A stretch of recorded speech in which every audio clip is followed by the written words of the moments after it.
made a start on the Don Quixote identities, but there's still more to go through, which I'm going to do in this video.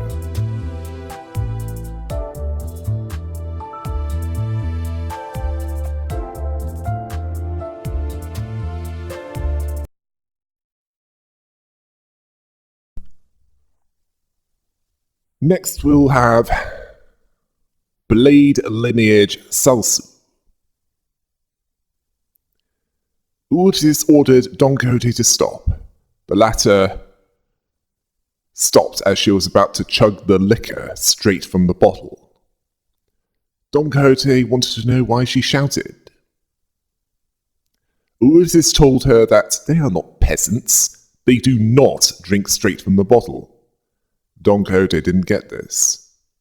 Carmen then observed Urtis being furious and frustrated, shutting her eyes in exasperation.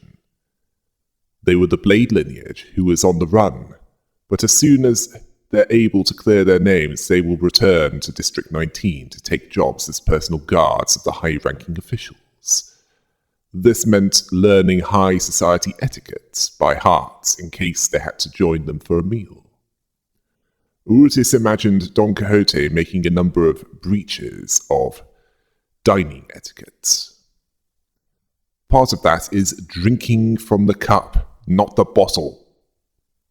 That is proper drinking etiquette. Once the cup is empty, then refill it. Don Quixote didn't get this, seeing it as more work for the same amount of alcohol. To drink from a small bowl. Urtis informed her that it's to prevent her from getting completely intoxicated while maintaining composure. She drank the liquor straight from the bottle and she coughed. It had a piercing aroma, or perhaps it was stronger than anticipated. She immediately spat it out onto Urtis. She was not pleased. Don Quixote understood that she was in trouble. The flavour was too different to what she expected. Urtis was silent. Don Quixote understood that it was made from rice, believing that the flavour would be no different from sekai or gamju. Urtis asked what she just said. Don Quixote wasn't able to answer.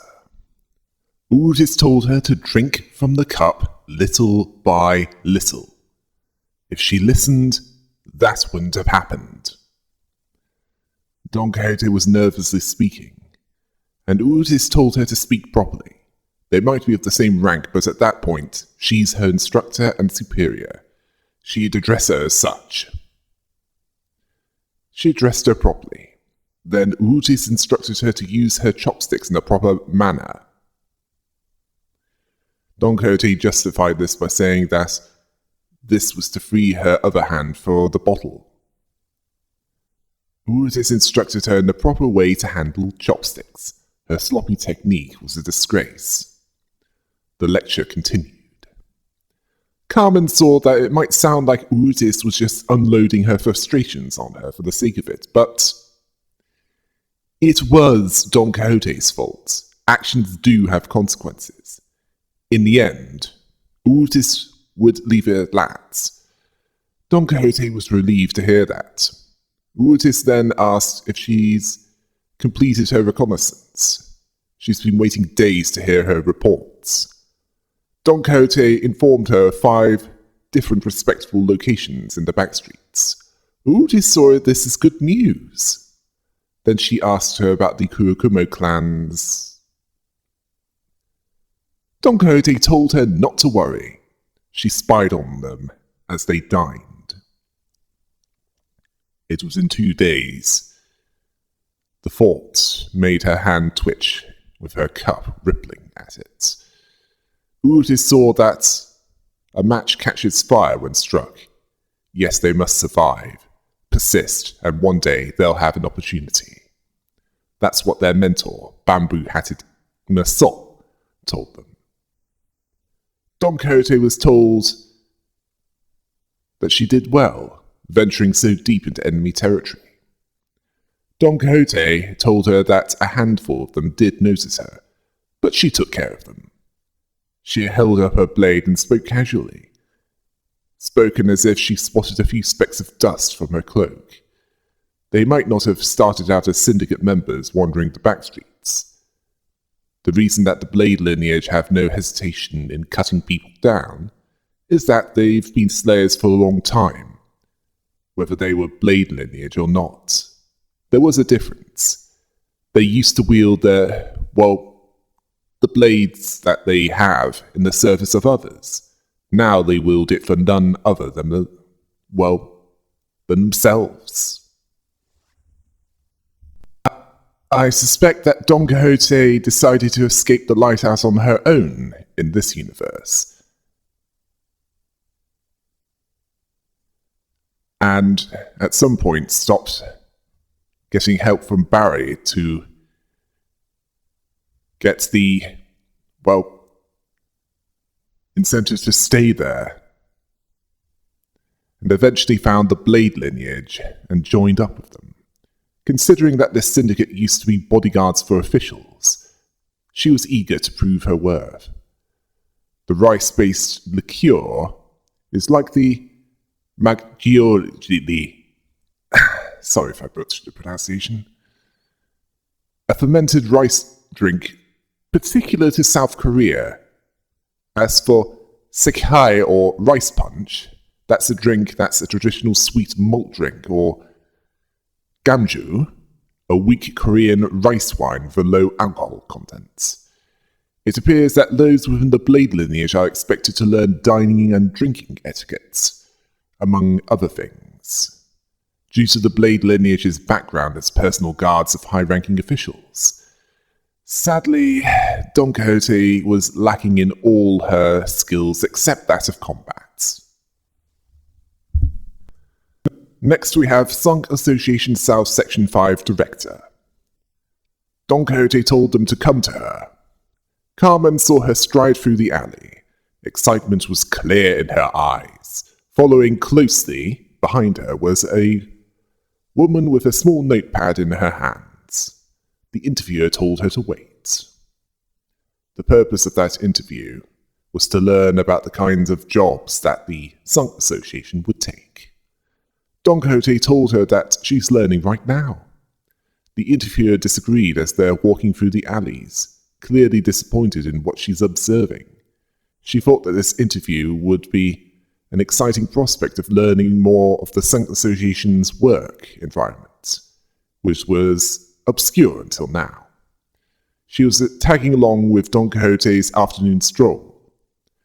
Don Quixote saw that she's yet to understand. Carmen saw that Don Quixote was nonchalant about this, wagging her index finger at the interviewer. Don Quixote asked her what the primary function of the Sunk Association is. The interviewer saw that it was a dueling association. They fight for their clients. Don Quixote saw that she has yet to understand. Clearly there's more than the interviewer already knows. The interviewer asks, she seeks out evildoers to duel them in the name of justice. Not believing that they're bringers of justice, telling her of reports claiming that she has delusions of grandeur, seeing this as preposterous, as she wouldn't be director of Sunk South Section 5 with that philosophy. This made Don Quixote cough. Clearly this was a sensitive subject, telling the interviewer that her motivation was something of a more practical nature. They then walked out of the alleyway. Two people were surrounded by a large crowd. They were ready to fight. The crowd was clearly there for the show. Street violence is something that they can watch for free. The interviewer asked if this was a request. Don Quixote said, no. Any requests that exist have been relayed to other Sunk fixers. The interviewer didn't understand, but Don Quixote told her that it's quite common. It's quite common for fights like that to happen in these alleys. Then before she can continue, one of the spectators noticed her. The bullied citizen was glad that she was there, requesting that she duel in their stead. This made the agitated citizen wanting to do so as well. Don Quixote told them to calm themselves, asking what happened there. Hearing both sides, she took off one of her gloves, deciding her client by hurling her glove to the one standing opposite of her, slapping them with it, which was the agitated citizen. Demonstrating the rules and etiquette for proposing a proper duel, not forgiving the one that hollered with no care for such things. This did not please them. She didn't guess what irked them. Don Quixote advised the interviewer to step aside to make sure that the interviewer did not get in the way of the duel. She drew her rapier from her waist and readied herself, shouting, "Allez!" or "Go on" in French. The duel ended quickly with the defeat of her opponent. This impressed the interviewer. This wasn't amazing to Don Quixote. She then requested payment for the request to be sent to an address, likely the southern office of Section 5, handing the client her business card to the profusely bowing client before returning to the interviewer. Don Quixote told her that heroes fighting in the name of justice might be a childish notion in the city, but, well, if this is performed in the form of business such as that, it's a real result worth counting, seeing it as compromise, asking the interviewer if it is still a childish delusion, smiling radiantly. Instead of Virgilius finding her in the lighthouse 200 years after she left La Mancha Land, it's likely someone from Sunk Association found her, and she gladly joined that fixed association. Well, she at least got inspiration to do so, and she was eager to do so.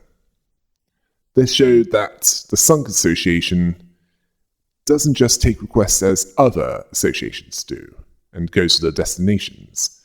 They can also walk around seeking out those that are seeking to fight each other to the death,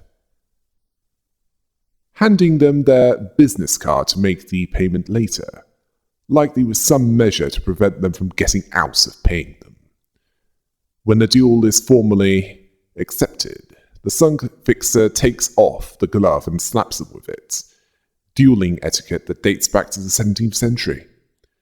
There are likely those that duel with firearms, but these kinds of duels are likely comparatively rare due to firearms and ammo being ruinously expensive. Now for Lobotomy Corporation e.g.o. Lantern.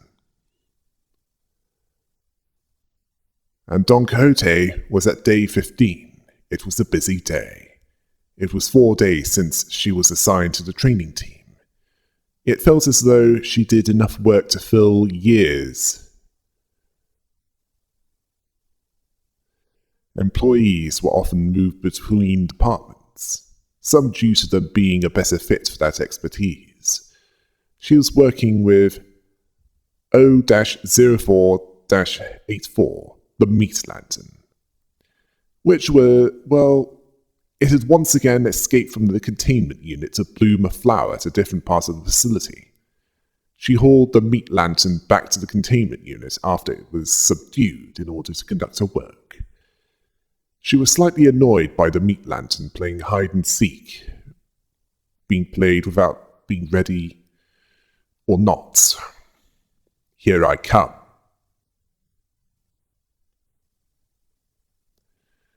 She also noted that it doesn't trigger any alarm when it breaches. She often relies late upon the empty containment unit or the sudden spiking disappearances of other employees in a particular area. Upon realizing this, she heads to the suspicious area, and that's where it's hiding, choosing a random containment unit, becoming a flower there, eating any that gets too close and turns them into manure. She couldn't let this continue. She had to attack it a few times before getting it back into the containment unit. The list of work for the day was completed, where she wished to do additional work on it, talking to it regarding what it did earlier. After grooming and adjusting the light, she wouldn't let this go without consequence. Then she asked if she could be cruel to punish a plush, fluffy creature such as that. She couldn't punish it properly, so she petted it harsher than usual, seeing that she might be too tender for that line of work. After she left the containment unit and she delivered the PE boxes, then she heard the siren ring all across the facility. It was likely time for an ordeal. Captain Aurutius was in the middle of work in one of the containment units, so she wasn't in the suppression team, and due to this, some containment units had been breached. She encountered fragments of the universe, being one of those that breached. The source of the e.g.o gift on her. She was hesitant to bonk it with her weapon and return it to the containment unit. She has those responsibilities, so, well, she'll do them. She'd meet it with gusto and complete it with heart full of joy. She then completed her journal entry. While the main version of Don Quixote left La Mancha Land and locked itself up in the lighthouse underground for 200 years until Virgilius found her, in this universe, Lobotomy Corporation likely found her and decided to recruit her. Well, considering around the time of the Seed of Light project, they'll take anybody. She was then sent to the main facility to construct the Seed of Light, unknown to her. Seeing it as a great honor to serve within a wing, even more so if she found out that e.g.o was Kali, the Red Mist. The meat lantern is it's best dealt with using ranged weapons, and is weakest to pale or soul damage. But is also weak to red or physical damage, but it's ill-advised to use black damage, as that's what it's strongest against. It reacted best to insight works and worst to repression works.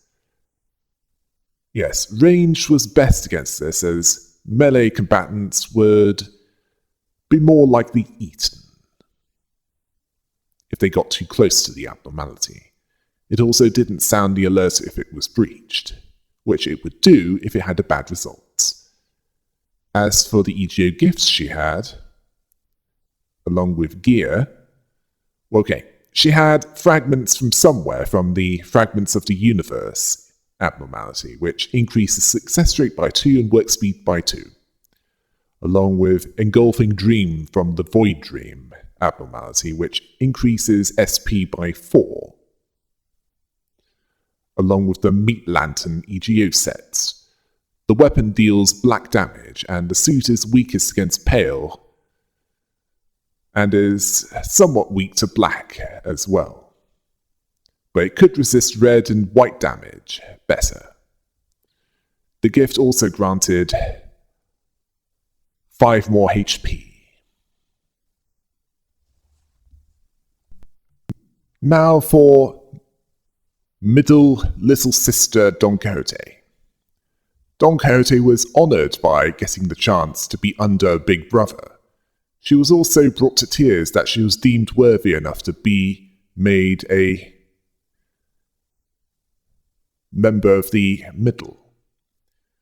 She couldn't have known. This made a tired little brother laugh nervously. A chill little brother liked her energy, but he cautioned her that the big brother would be there soon, advising that she should tone it down and watch her manners. Don Quixote understood. Carmen saw that she shut her mouth, straightening her back, and politely placed one palm over the other. Yet she had many words that she wanted to say, if she had the chance. It would come out like a torrential cascade, with everyone lining up so neatly along the walls. The mood seemed somewhat serious in the hallway. Some might say that Don Quixote couldn't fit in with them, but the others were more discreet, with giggling and whispering to each other in low voices. So Carmen observed that it's likely to be more laid back and tight-knit than it initially appeared, although even they'd be quiet compared to Don Quixote, who pointed out that he had arrived, a figure that was intimidating and confident as he walked from the other end of the hallway. She was clearly impressed by how many tattoos he had. His entire body was covered with them. Each act of vengeance carried out, another tattoo was added. He had the impression that he could defeat dozens of enemies on his own. He made her tingle merely by being near her. This was a big brother of the middle, who asked the boys and girls if everything was good. She was impressed by how many vengeances he was able to deliver, understanding that it must have been a trial to do them alone. To fill that gargantuan book to the brim with grievances must have required more than mere scribbling with a pencil. Then the big brother noticed her, asking who she was. A chill little brother told him that she's their new family, a chatterbox but pretty capable. Don Quixote struggled to keep quiet. The big brother could clearly see that, based on her tattoos, seeing this as an occasion for a proper evening party. Now this was talking her language. Sadly, the big brother was busy that evening, leaving it up to the others to take care of it, leaving them his card to get whatever they want for it. A tired little brother thanked him. The big brother wished her good luck. He needs to deal with business at a different port ship, so he'll be gone for a while. The others understood, and the big brother turned the corner of the hallway, waving his hand. The excitement was barely containable with Don Quixote now, based on the party in her honor. The chill little brother commented on her loud voice. The tired little brother made it clear that they do this for each new member. She cared not, as she loved to party. The tired little brother reminded her that they need to finish their chores early to get right to the party. The chill little brother advised them to make it quick. Don Quixote agreed strongly. Carmen asked how she fitted into that place. A simple mind can bring the best results, or more specifically, a mind that can only think in black and white. Don Quixote was excited at the thought of a party, so her work efficiency was skyrocketing, showing her targets their sins in her book. She told them that she must leave for business. After she corrected herself, she was about to say party, advising them not to resist and accept their punishment with dignity. Her target didn't know that she was one of the middle. Honestly, weren't the tattoos and the purple shirt a giveaway? She cared not. Ignorance was no excuse. She continued to pummel them. Not with her chains, but with her bare hands, seeing them as evil, as it is evil to speak so ill of the middle. If you don't take their side, you're the enemy. So she delivers vengeance, enacting justice and punishing their sin. She'll add another tattoo to herself. The chill big brother commented on how she's beating the out of that one with a bright smile. The tired little brother saw her going far. She won't be a junior for long, understanding that they'd better make the party memorable. The chill little brother asked her if she's craving anything in particular for the party. She wants ice cream, all while carrying out acts of vengeance. Carmen saw her as truly fitting in with the middle. The middle likely found Don Quixote in this universe instead of Virgilius. As for Barney's deliveries, I suspect it might not have been the same here. The middle saw her as a potential recruit, and she accepted, believing that she was going to deliver justice by punishing wrongs. This finger is loosely based on a mix of the Russian mafia, South American cartels, and Warhammer Fantasy Dwarves. Now, with the Russian mafia, their tattoos are basically a service record showing their accomplishments. The same applies to the middle.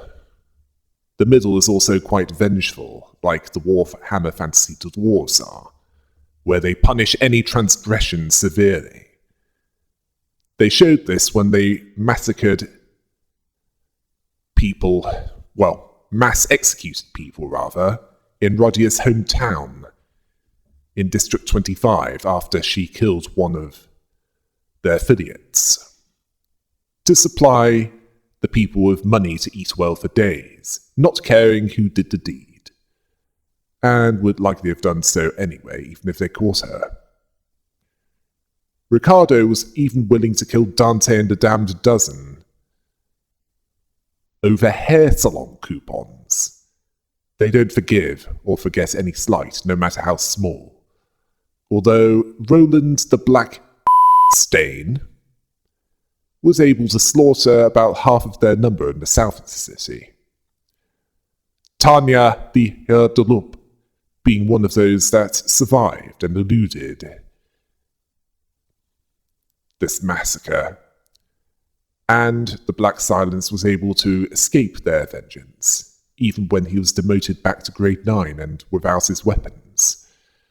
They're also not as selective with who they recruit, but once they join, and as long as they have any part of the middle on them, which includes their unique purple strength-augmenting tattoos that can't be removed by normal methods, they can't leave, and they will be hunted down to be brought back, if they try to escape. This also shows something that other identities don't show, as of Chapter 6. That Don Quixote in this universe wears an unbuttoned shirt with bandages wrapped around parts of her breasts, likely to hide the parts that matter, while allowing for more tattoos to be put on her body.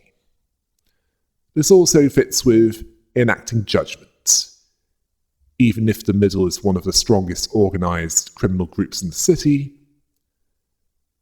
And of course, this will be lost on Don Quixote, considering that the Big Brother mentioned business in a port ship. This Don Quixote was likely operating in District 21, and the Big Brother is clearly not one to use the warp train to move between port ships. As for how she deals with acts of vengeance, it's as if she has Party, Party, Party by Andrew W.K. in her mind. Now for T-Corp Class 3 Collection Staff Don Quixote. Don Quixote was at the door of a home within the nest of District 20, asking if who she was there to visit was at home. She was with Rodia, standing in front of the house in some average-looking residential area. Flanking her are other collection agents, patiently waiting for the stubborn shut-in to open. Don Quixote doesn't hear any answer from the owner of that house. Rodia told her that they were crowding the front door, demanding that he come out. She didn't think that she would leave if she was him. Don Quixote told her not to speak of what she didn't know about. Nothing gets to him. The hearts of the guilty are telltale hearts. The same outcome would happen if she was there on her own. Roger didn't think that they should always start their jobs by confidently banging on the front doors like that. Don Quixote whispered to Roger that there are procedures to this. She told the one that they were visiting that she was a T-Corp Class 3 staff member and she carries the authority to collect his time.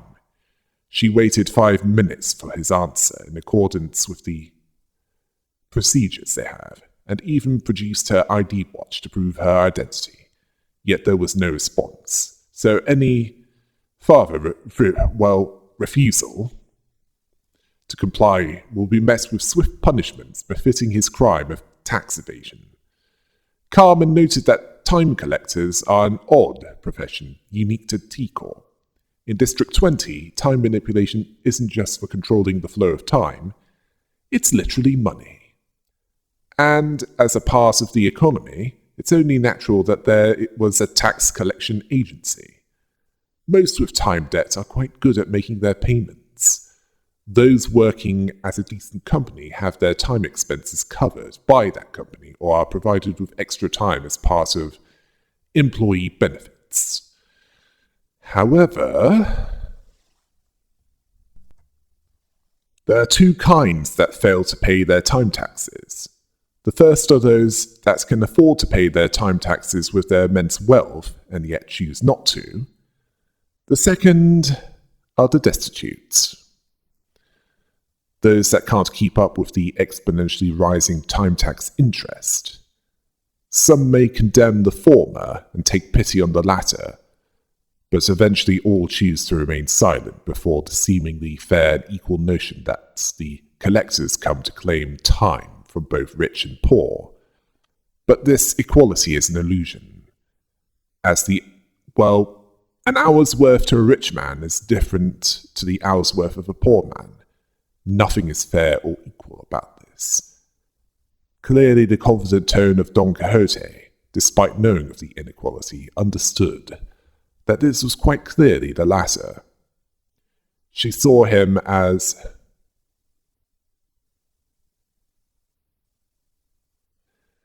an unjust villain.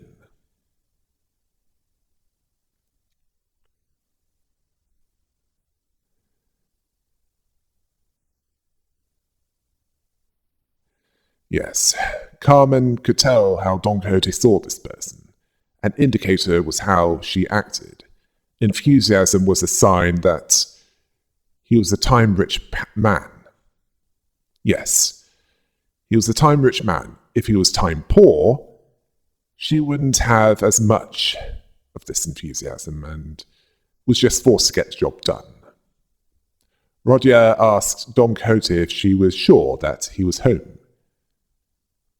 She was. Time used records of that long-term tax evader, classification number 973001537, indicated that they confirmed temporal acceleration activating within that building 3 hours before, and he remains within that building. He's completely ignoring their orders, despite hearing every word. He hides behind the walls of his home, waiting for them to leave. Rodia noted that she was unusually prepared that day. When she was doing the Backstreets collections job, she was complaining every few steps that she wanted something to eat. Don Quixote ignored this and reminded her that the homeowner refused to respond to them, ordering Rodia to ram the door. Rodia understood, enjoying this part of the job. Kicking the door down, it shattered to pieces with a loud bang. The time tax evader told them that this was trespassing. They destroyed the door of his home. Don Quixote questioned this, asking if he's aware that they're allowed to enter his property without a warrant with a valid cause. The time tax evader at this point knows that he's probably boned. But he still tells them that it's completely unreasonable, asking how they can justify making him, a kind, innocent, and poor man, pay that much in taxes. That was... Don Quixote knew that he was about to accelerate, seeing this coming, and the tax evader would be made to regret this decision, as Don Quixote brought out her metal battlesuit, and her voice became deep and icy. She went into accelerated time to counter the tax evader, readying her pickaxe. Don Quixote, seeing that her timepiece is warning that her time for work purposes is running low, but she won't spare any expense for him. She slammed the pickaxe into him. Thankfully, it was set to not affect his physical body, regardless of her personal desires for it to do so. The pickaxe floated slightly above his flesh due to it being set to collection mode, which siphoned the time that he had into it through the tiny gap in it, like a syringe drawing fluid into its container. Don Quixote wasn't fooled by his kind and innocent act. Carmen saw that there was much time being siphoned, so she looked around the house. Several trinkets immediately caught her attention. When Roger smashed the door open, she knew that it was a limited edition trinket from a famous artisan from the east of the nest.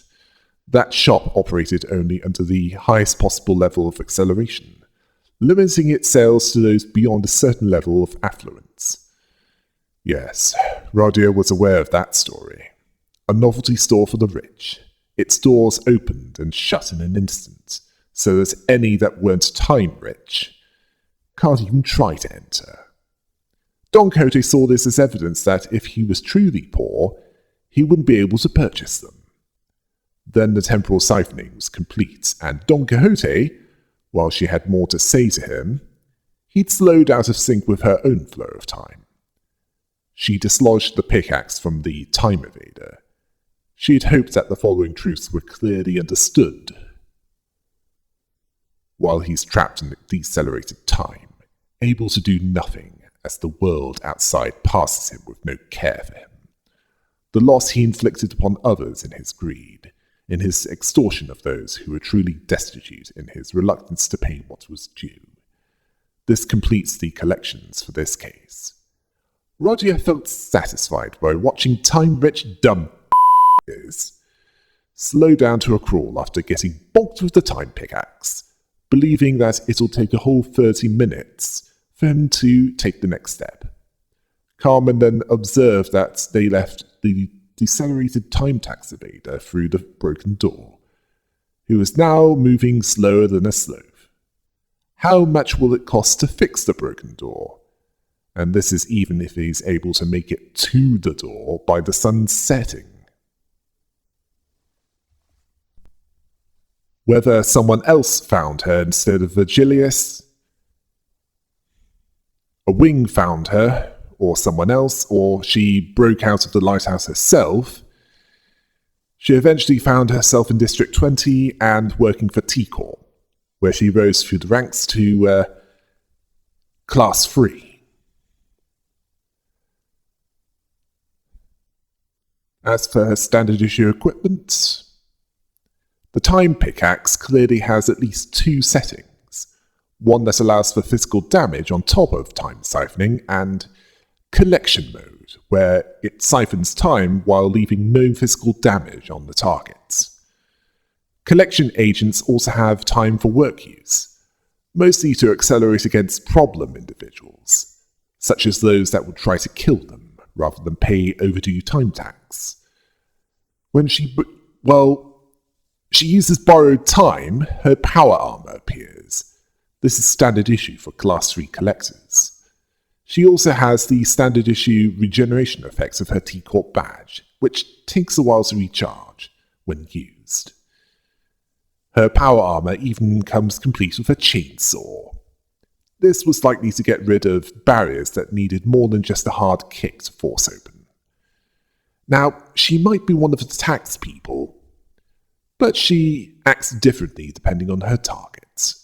If they're destitute, she does the job, but finds no satisfaction from it. However, if the time tax evader is able to afford the time taxes and is evading them because they don't want to pay it and would rather use that time on something else, that's when she delivers judgment on them without hesitation, where despite her desire to cause them physical harm, she'll still do it by the book. Yeah. Everyone runs from the tax people, even in the Project Moon universe.